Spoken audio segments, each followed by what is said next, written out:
How does a home sale contingency work? Hey everybody, it's Adam Meek with Adam Meek Real Estate.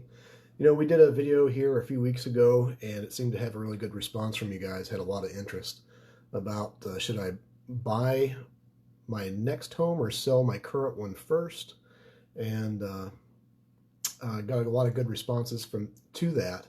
And it seemed to be like some information that you guys liked. So we're going to kind of dig a little bit deeper into kind of one of the ways that we discussed how to solve that problem was to do a purchase agreement contingent on the sale of your current home.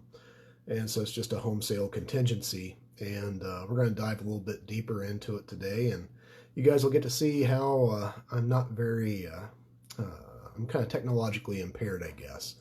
But anyway, we're going to take a look at my screen here and I'll kind of walk you through how that process works. So we're going to try to turn this around and hopefully I don't break the internet. So that's a great picture of horrible wallpaper that needs to go away. I'm going to get that done one of these days. So anyway, right here on the screen, you can see that this says addendum. Well, that didn't work.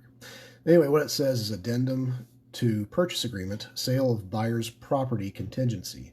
So that property that's talking about there is the buyer's home. And so what happens is there's a couple of things that this does for people. It gives buyers a chance to lock in a price and tie a property up and give them a chance to sell their home so they can buy a different home. And then for the seller, it gives them an opportunity to accept an offer. But here's the big thing is the seller has an enormous amount of power while they've got this contingency in place, because the seller can agree to this contingency as soon as they sign the purchase agreement, and they could wake up the very next day and say, you know what, I really don't want to sell, and I want to sell my house now, and I don't want to wait around for somebody to sell their house. So what happens then is the seller can demand removal of the contingency, and the buyer has to come up with financing within a certain number of days. Typically, that's around 3 to 5 business days. And so what happens is the buyer has to get their financing in order, get a bridge loan, do something to where they're able to perform on this contract. Now, for the buyer, after they remove this contingency, the seller is no longer able to demand the removal of the contingency, because the buyer's already removed it. And then what this does is it allows the buyer, after they've removed the contingency, it's still contingent on their home selling. So that's kind of a long-winded explanation and review of this form.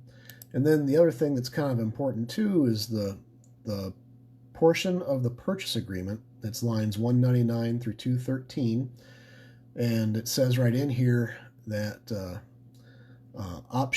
let's start at 212. Option 3, the buyer has the financial ability to perform on this purchase agreement without the sale and closing of any other property. Now, obviously, if you're a seller, that's going to be the most attractive option. Option 1 up here on line 200 is that this purchase agreement is subject to an addendum to purchase agreement, sale of buyer's property contingency. So that means that they got a house to sell. And then this is kind of a newer one. This didn't exist a few years ago. It's within the last 5 years that this came about. And so what this is that if this option's checked, then the purchase agreement is contingent on the buyer's property closing, but they've already got a purchase agreement on it. So what that means is they don't have to ask for that contingency removal, and the buyer doesn't have to have proof of technically, they don't have to have a written agreement that's contingent on nothing but financing, like if you use this option 1.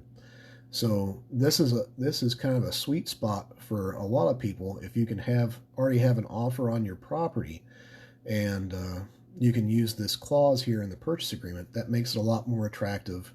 It's not as attractive as option 3, where the buyer doesn't have to sell their home first, But option 2, where you've already got an offer on your property, it does help quite a bit with sellers because they know they don't have to wait around. So that's kind of how that works, and I'm going to try to turn this back around. I don't know which is worse, you guys looking at this wallpaper or my face, but yeah. So anyway, that's kind of how that contingency works, and that was a deeper dive into selling your home with a contingency to help you answer the question of whether you should buy your next home or sell your current home first. And if this information was helpful to you, give me a thumbs up, hit the like button, share it, comment. If you have questions about real estate anytime at all, I'd be happy to help you however I can. And that's it for now. I hope you guys have a happy New Year's Eve, and I'll talk to you next week.